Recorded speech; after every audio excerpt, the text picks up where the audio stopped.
Merhabalar, videoma ve kanalıma hoş geldiniz. Bugün kanalımın konu kiraz çiçeği ağacı, bir başka deyişle sakura.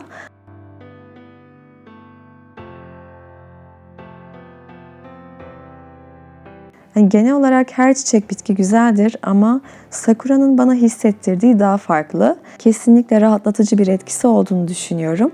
Masal diyarından gelip böyle dünyanın bütün olumsuz yönünü görmemizi engelliyormuş gibi geliyor bana. Bir gün Japonya veya Güney Kore'ye gidip yerinde görmeyi çok isterim. Evet, şimdi dilerseniz bu Uzak Doğu'nun prensesi göz bebeğinin yapım aşamasına geçelim.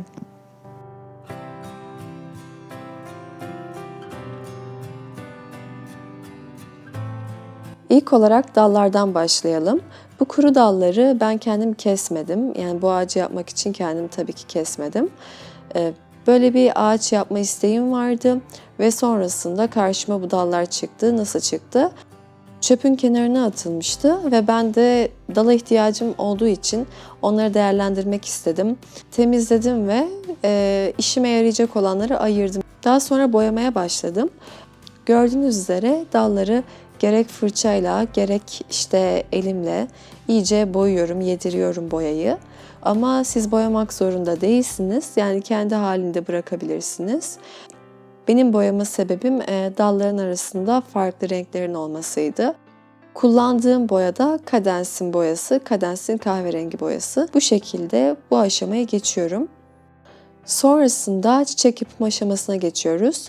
Çiçek yapımı için krapon kağıdı kullandım ben. Daha açık rengini bulmak istemiştim ben ama maalesef bulamadım. O yüzden böyle pembe tercih ettim. Daha açığını bulursanız toz pembe de olabilir. Toz pembe de çok yakışır. Hangisini bulabiliyorsanız o şekilde devam edersiniz.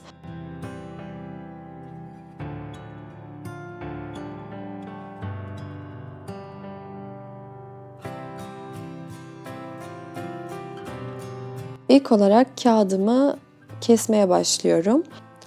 Bu noktada boyutunu ayarlıyorsunuz. Yani büyüklük olarak ne kadar istiyorsanız o kadarını ayarlıyorsunuz. Sonrasında ayarladıktan sonra ben kesmeye başlıyorum. Evet, kesiyorum ve bunları tek tek daha sonra tekrar böleceğim, tekrar keseceğim. Bu ağacı yapma fikri bende şu şekilde ortaya çıktı. IKEA'da ablamla dolaşırken ağaçların böyle bitkilerin olduğu bölümde kiraz çiçeğine denk geldim. Zaten ona karşı belli bir hayranlığım olduğu için görünce direkt ilgimi çekti. Evet, sonra ablamla fiyatına baktık ve işte 50 TL'ymiş, kesinlikle alalım, 2'şer tane dedik hem de. Hem böyle odada güzel bir hava oluşturur hem de uygun geldi fiyatı. Her neyse aldık biz bunları, koyduk arabaya. Tabii arabada çok hoş bir görüntü oluştu. Herkes bize bakıyor falan. İşte bu canlı mı diye düşünüp bakmak isteyenler oldu, bakanlar oldu. Sonra böyle ablamla birbirimize bakıp dedik ki vay be, hani ne çiçekmiş gerçekten de, bir anda auramız arttı. Herkesin dikkatini çekmeye başladık. Sonra anladık ki hani sadece bizim değil, herkesin bu çiçeğe karşı bir ilgisi, sempatisi var. Her neyse geldik kasaya, işte ödeyip gideceğiz. Kasiyer kız bize ne kadar demiş olabilir sizce? Yani 50 TL değil, onu söylemek istiyorum. Teklif fiyatı 380 TL'ymiş. Yanlış etiket basılmış. Tabii biz ablamla şaşırdık, böyle birbirimize bakıyoruz falan.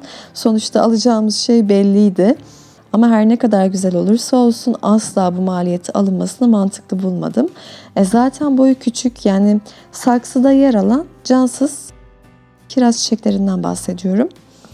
Sonra onları bıraktık tabii. Eve geldik vesaire ama benim aklımdan çıkmadı. Sorgulamaya devam ettim, düşündüm ve dedim ki neden benim odamda kendi ellerimle yaptığım bir kiraz çiçeği ağacım olmasın? Sonuçta imkansız değil. Başkaları yapabiliyorsa ben de yapabilirim dedim ve kolları sıvadım.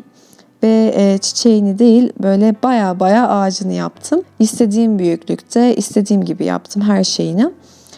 Vaktiniz varsa bence siz de deneyebilirsiniz. Bu videoyu zaten bu yüzden hazırladım. Bu noktada aslında en önemli olan şey, hem kendi emeğinizi ortaya koymuş oluyorsunuz ki bu çok anlamlı, hem de istediğiniz gibi şekillendirebilirsiniz. Yani sonuç olarak hazır alınandan çok daha değerli olduğunu düşünüyorum. Evet, daha sonra boyutunu keserek ayarladığım bu kağıtları katlamaya başlıyorum ve kenarlarından kesiyorum.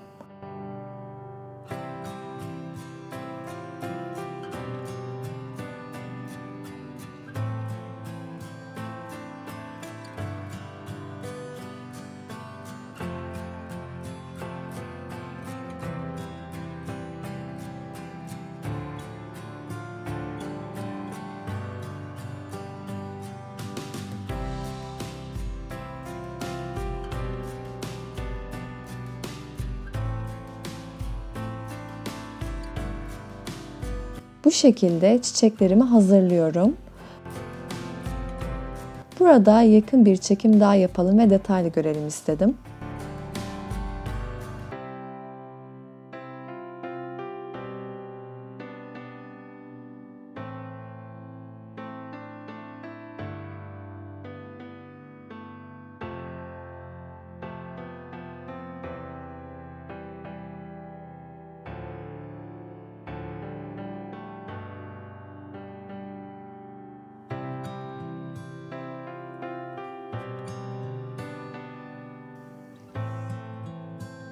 Evet, 3 farklı boyutta hazırladığım çiçekleri görüyorsunuz. Biri 4, biri 5, bir diğeri de 6 yapraklı. Ama kiraz çiçeği 5 yapraklı olduğu için genelini 5'li yaptım. Şimdi de size tekli dalları nasıl birleştirdiğimi göstermek istiyorum. Burada boyadığım dalları bakır telle birleştiriyorum ve aynı işlemi bütün dallara uyguluyorum. Daha sonra bu bakır tellerin renginin çok görünmesini istemediğimden onların üstünden de kahverengi boyayla geçtim.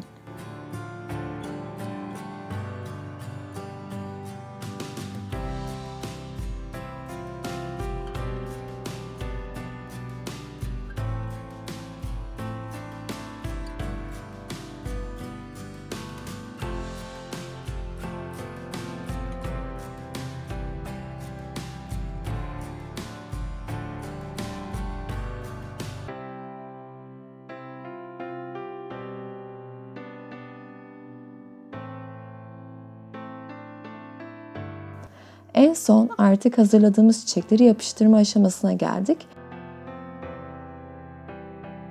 Ben bazılarının içini pembe fırça uçlu kalemlerle boyadım ama çok da gerekli değil.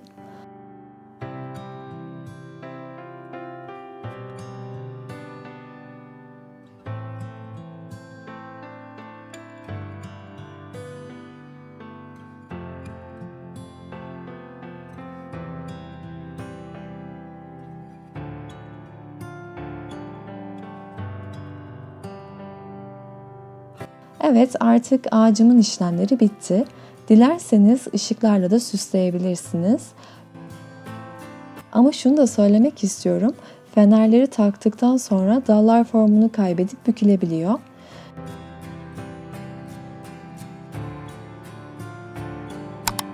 Evet, bu kadar. Videomu izlediğiniz için teşekkür ederim. Bu kanalda içerik üretmeye devam edeceğim. Siz de bana katılırsanız çok mutlu olurum. O halde bir klasik olan videomu beğendiyseniz kanalıma abone olmayı unutmayın demek istiyorum. Düşüncelerinizi yorumlarda bekliyorum. Teşekkür ederim. Bir sonraki videoda görüşmek üzere.